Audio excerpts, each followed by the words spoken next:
Hapon sa lahat, welcome kayo sa ating gawain. Dito na po tayo sa mga awit 35:21.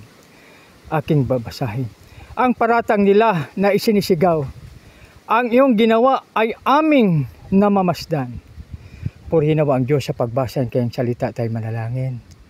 Panginoon, maraming salamat na ikaw ang aming gabay at patnubay. Lord, maraming salamat sa pangalan ni Jesus naming Panginoon tagapagligtas.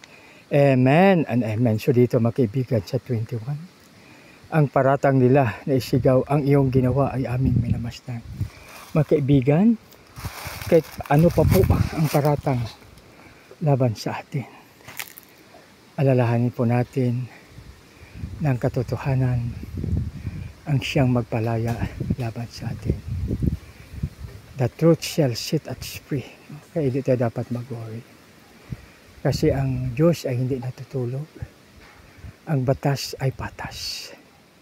Kaya aking babasahin mula sa 20. Sila kung magwikay totoong mabagsik. Kasinungalingan ang bigkas ng bibig. At ang ginigipit taong matahimik. Ang paratang nila na isinsigaw, ang iyong ginawa ay aming namasdan. Tayo na po'y manalangin. Lord, maraming salamat. Dahil ikaw ang aming proteksyon, ikaw ang aming provision, O Lord. Lord, maraming salamat. Gamitin mo po kami, O Lord, sa makapangyarihan paraan para sa iyong kalwatihan. Sa pangalan ni Jesus, namin pa yung tagapagligtas. Amen and amen.